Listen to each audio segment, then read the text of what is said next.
On the Track is a monthly web TV show about cryptozoology, natural history, green issues, and whatever else the team feel like making up as they go along.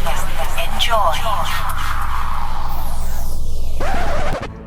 Hello everybody, I'm Hennis, and welcome to my show about mystery animals and other things. Mr. John, what have we got in today's show? Well, Hennis, in this episode, we talk to one of my favourite cryptozoological artists, the insightful and very, very talented Timothy Wayne Williams. I really like the old credits.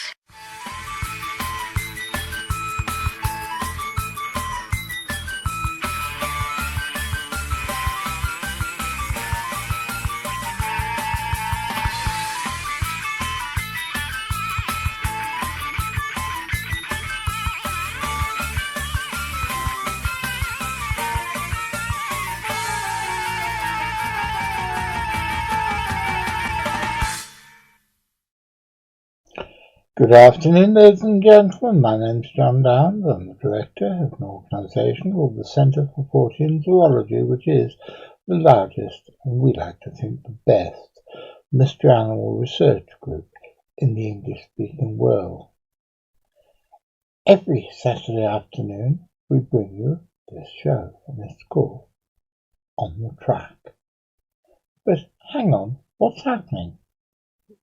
Something peculiar is happening over there.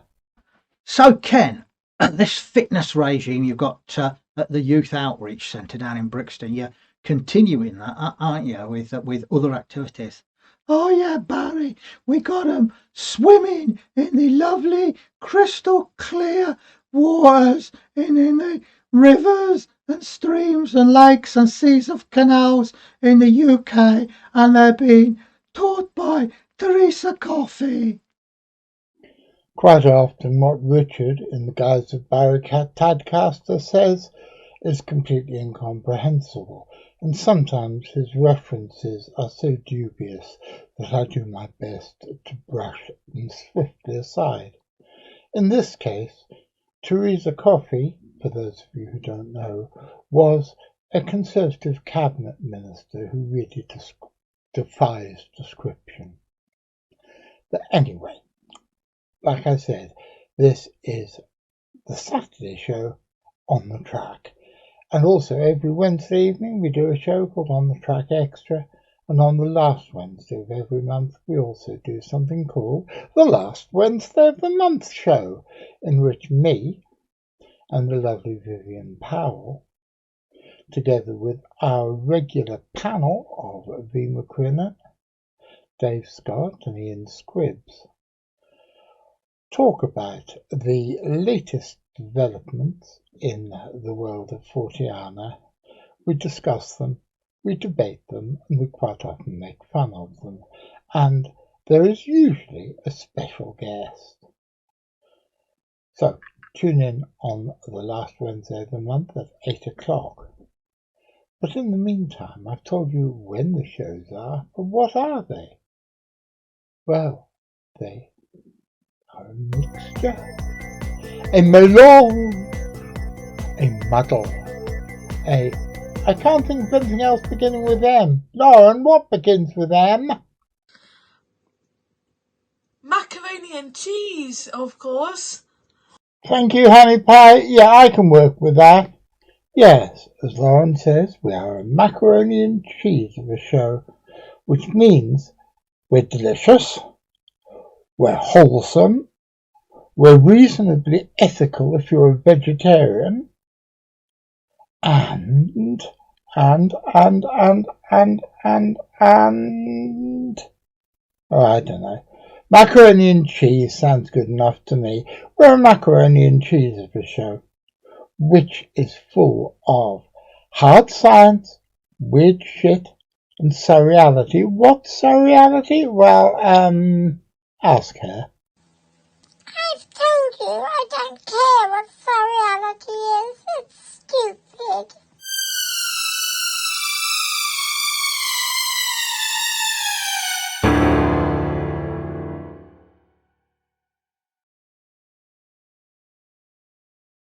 Well, it's very good of you to come on the show today. Thanks very much, Timothy. Because Thank you. I've I'm been honored. an admirer of your paintings for many years, and I've been meaning to have you. You've been somebody I've been meaning to have on the show for ages, and it just never happened. Yeah, it's been a while. No, I appreciate your kind words. How did you first get into painting Fortean and cryptozoological pictures? Well, it's kind of funny. I've always been interested, in Fortean type things. I'm of that age when the show In Search Of came out. I don't know if you're familiar with that, but Yeah. I remember my dad coming and getting me and saying, you got to see this, and it was the Patterson Gimlin film, and I never saw anything like that, and it blew my mind. I was like, oh my goodness, monsters could be real, and so it really changed my life. And I began painting in I don't know 20 years ago or so, and I had modest success. I was just doing normal fine art shows, kind of doing what everybody else does. And then one day I was listening to a podcast about Bigfoot while I was painting. And I thought, well, that'd be kind of funny if I just hid a little Bigfoot in the background. And I did it for my own amusement. I didn't think anyone would be that interested. And I probably sold a couple dozen paintings that the people have no idea there's a Bigfoot in their painting at all. I just thought it'd be funny. Like one day they kind of walk by it and kind of catch it in just the right light and kind of out of the corner of their eye. They might be like, what is that? So, but one day I was having a very slow art show and people just were not staying in my booth, and it was really annoying. And I finally started telling some people, hey, there's a Bigfoot in this painting. Why don't you see if you can find it? And before I knew it, my booth was full and people were all, taking turns trying to find it. And, I had a lot of eyeballs on my art. So I decided to keep doing it. And after a while, I started getting invited to, well, first of all, I joined a whole bunch of Bigfoot groups on Facebook. And I posted some of my paintings, just like, hey, what do you guys think? And it blew up. Like one of my first paintings got like 1,000 likes. I couldn't believe it. So so I thought I was kind of on to something. So I kept doing it and made some friends. Doug Hychak was kind of into my art, and him and I put out a couple calendars together, and then I was able to do a book. So that's kind of the long way around to answer your question. I've heard lots of good things about the book. I didn't realize until quite recently how many pictures you've done that has Bigfoot hidden in there. Oh, hundreds. And I bet it's probably 800 or so now. It's crazy. And in the book, you travel all over the country, don't you? Yeah, it's kind of what the book is here, I'll show it to you. I don't know if you can see it. Your Bigfoot Expedition. It's set up like you're going on a expedition. You start in the spring, and I start with a bunch of spring paintings that I've done. And you, what you do is you go through and you mark down how many you think you see in that painting, and then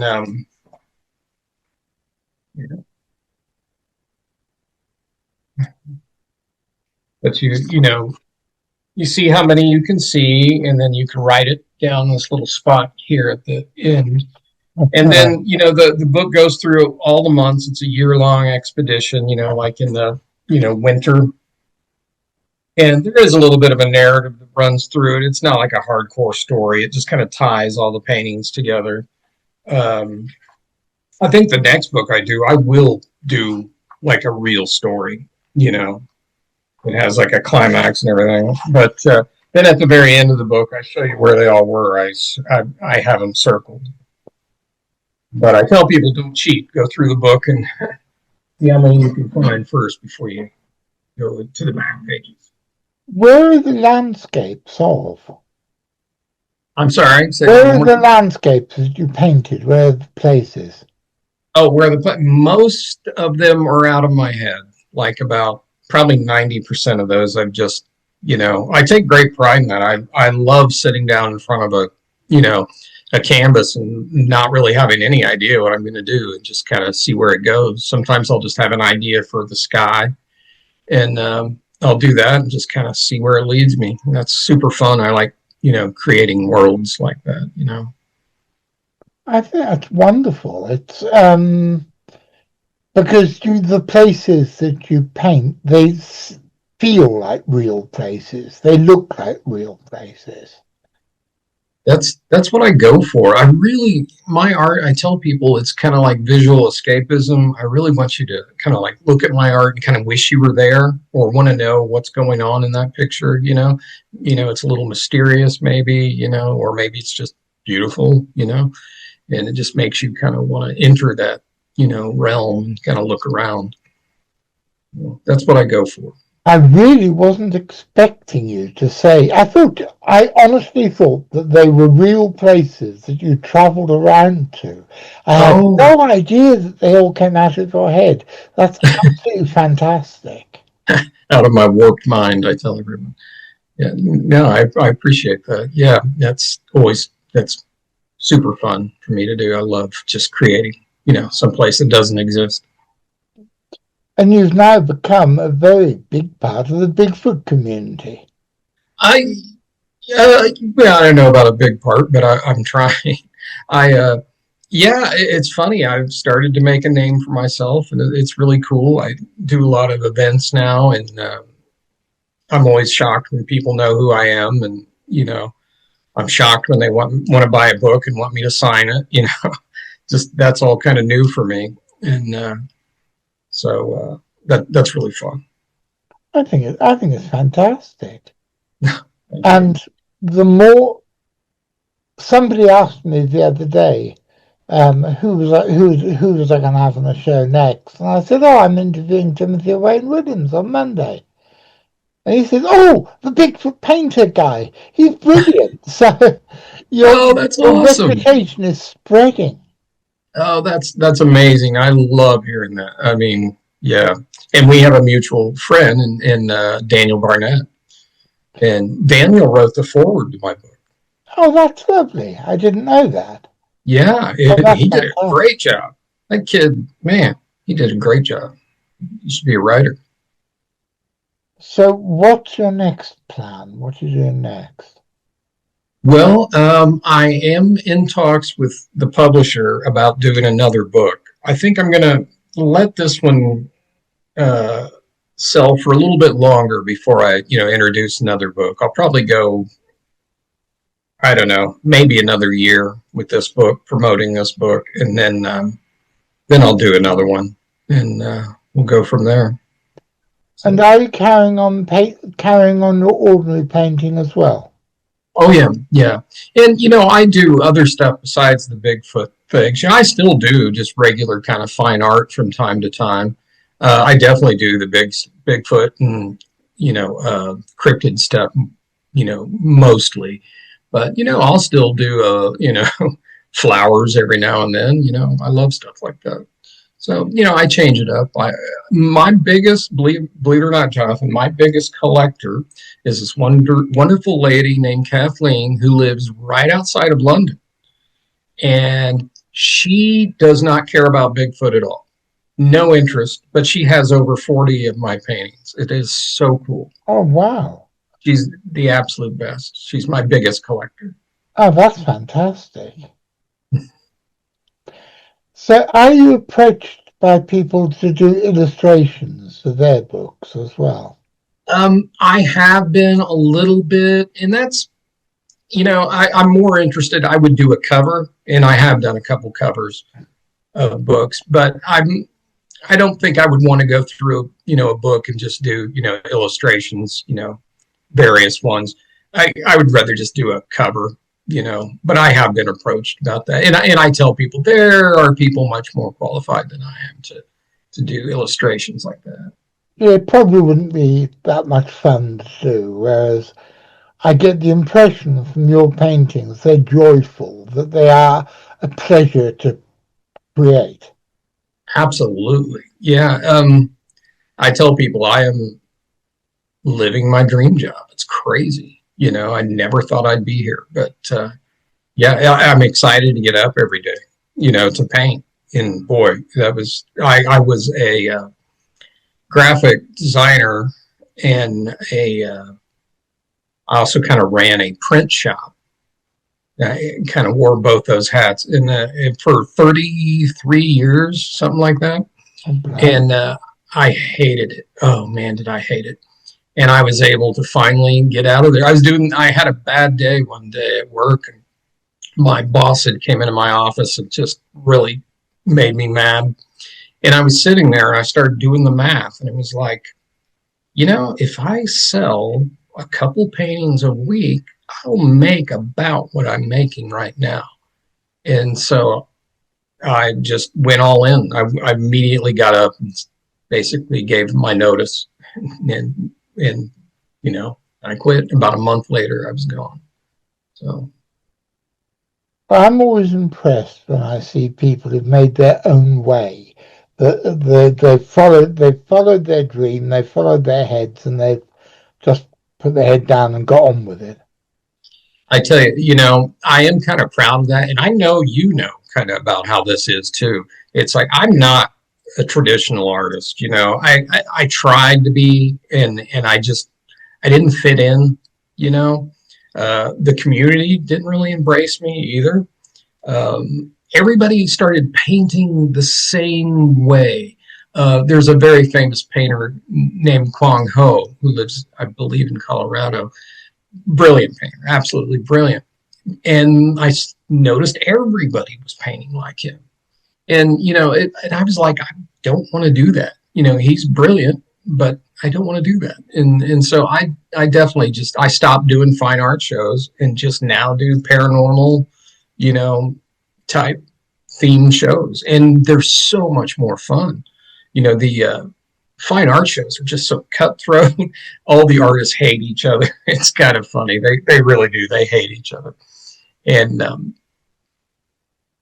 I love getting out of that and being with the paranormal community, which for the most part is very supportive to each other, and I've made some incredible friends, There are people who fall out with each other, but on the whole, it doesn't get to enormous feuds like you have in other worlds. Absolutely. Yeah. And I've been working in the music industry on and off for the last 40 years. And you want to know about feuds between people who hate each other. Oh, yeah. Lord. I could tell you some stories, but I'd probably get sacked if I did. So. Yeah. Well, I don't know if you know this about me, but I was a professional drummer for a long time too. Were you? I didn't know that. Yeah, I was in a band called Storybook Romance, and we hit right around the time grunge music came out. We were like right before that. And we were heading to more of a progressive kind of metal kind of sound. And then grunge hit, and we had all kinds of stuff go wrong. But yeah. So yeah, I was a drummer for a long, long time. Matter of fact, I run into people who know me as a drummer and not a painter sometimes, so that's cool. I occasionally run into people who remember me as a singer rather than as an old bloke with a beard who sits around talking about mystery animals. Yeah, no, that's great. I didn't know you sang. I knew you were a musician, but I didn't know you were a singer. Oh, that's awesome. I was a singer, and I made a whole string of records. You can find some of them on Spotify. Going to. That's awesome. And there's a load more on Bandcamp. I sell them occasionally, but I don't do. I still make records, but I don't do it for the money. I do it because it's what I do. Yeah, yeah. I can't really. I've got music in my head all day long, from the moment I wake up to the moment I go to sleep. And if I don't record it or write it, it starts to build up. And I get that. Yeah, I can totally. imagine it's the same with painting. Yeah, yeah, definitely. When I played music, I was actually a better songwriter than I was a drummer. I was way better at like lyrics and song arrangement, and I was a very mediocre drummer at best. But I was never a very good singer, but I was quite a good singer. But I've got a bloody horrible voice on the whole. So it's can be worse better than mine. now. It's better now because I quit smoking 8 years ago, and I can sing Oh, okay. a hell of a lot better now than I could back then. Oh, I bet. I bet. Yeah, I just don't have the ear. I would try. I sang backup a little bit, but not very well. It kind of buried me in the mix. You know. Did you ever record? Yes, not anything like not with a major label or anything. We were approached by a bunch of minor labels, but we did do some recordings. There's some stuff on YouTube. Oh, I'm going to go straight there afterwards. I'm going to go and look you up because that I got to see. Yeah, well, So it's some of it I'm proud of, some of it I'm not. You know how it is. I know exactly how it is. So how often do you do these paranormal shows and Yeah, footage? I don't do a bunch. I'm not a hardcore, person that way. I might do 8 a year, 8 or 9.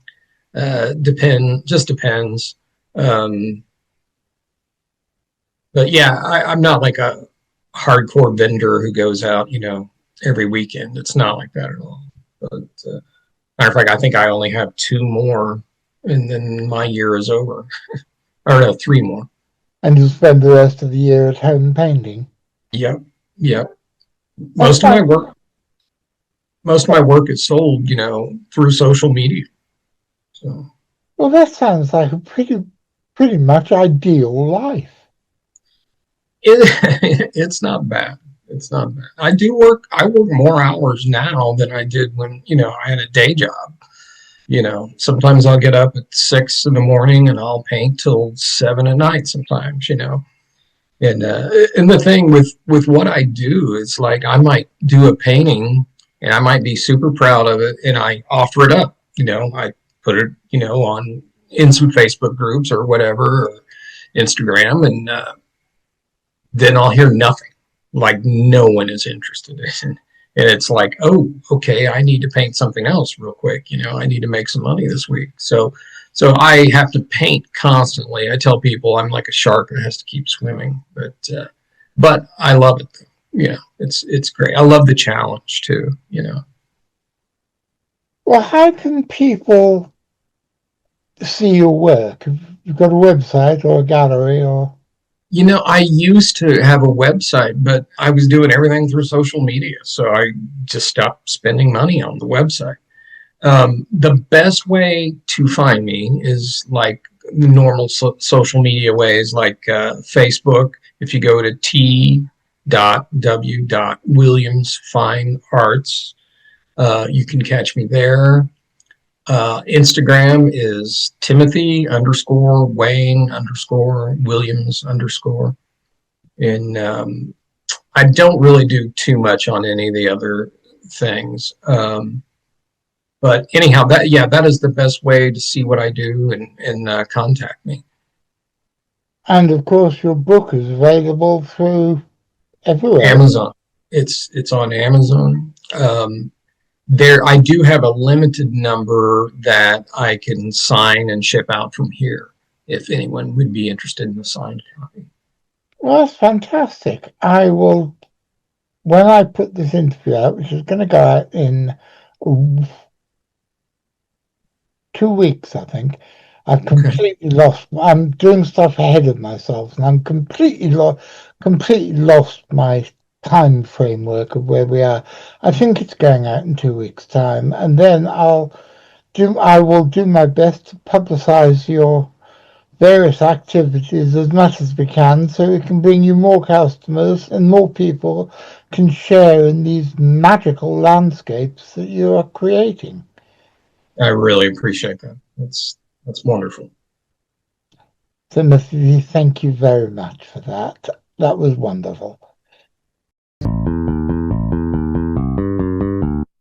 If you want to support us and help us make more content like these, please press like, subscribe, follow our Facebook page and check out our Patreon. And as the ghost of Joe Strummer, who's an ever more regular visitor to my little studio, says, don't forget to ring the notification bell, otherwise you'll miss the new episodes. And that would be an awful pity, wouldn't it? If you've been affected by any of the topics in today's episode, you can just bugger off, because we don't give a monkeys. Bloody well get a grip. Sort your own bloody problems out rather than ringing up somewhere. That was a public information film. And that, ladies and gentlemen, is about it for this episode. I hope you enjoyed it. I love Timothy's paintings. I am very, very impressed by them. And if it wasn't for the fact that at the moment I am getting rid of stuff hand over fist, preparing to move into a smaller property as soon as I can get there, I would be going out and buying a couple of his pictures now, and you never know, I still might. I'm going to be back on Wednesday. What am I talking about on Wednesday? Well, I seem to remember we've got something rather jolly planned. Let me have a look, because for once I'm ahead of myself.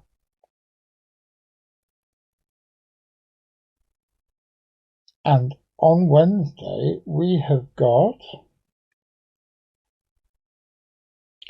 a horrifying mystery.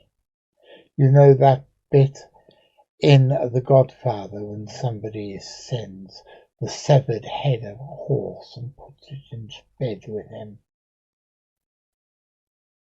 Someone has been sending horse heads to Miss Guinevere, and it's about time that we found out who it was. Talking of Miss Guinevere, the eagle-eyed amongst you will notice that once again I missed sending out the monthly newsletter for July. This is because I have got too many plates spinning at once, and I can't keep too many balls in the air while I'm at it. I'm mixing my metaphors ridiculously. So as of the August newsletter, it is being edited by none other than the lovely Miss Guinevere, who is rapidly taking over all the jobs that I'm too old and too buggered up to do. And she is going to rejuvenise this organisation and help us move further into the 21st century as I waddle off into my dotage. I'll be back on Wednesday, as I told you, and I'll be back next Saturday. And I'm talking to you, Mr. McCrinnan, assuming that you're there next Saturday, Mr. McCrinnan. I'll be there doing all the stuff I usually do on a Saturday afternoon. And by the way, apologies that last week I totally screwed up the live chat because I actually set the premiere to be at 3 in the morning, not 3 in the afternoon, and completely messed it up. So apologies for that. But on Saturday, I will be there doing all the stuff I normally do on a Saturday, the live chat, the notifications and everything else. And if you're there, Mr. McCrinnan, I most certainly will be. Wait for it. Wait and see what happens.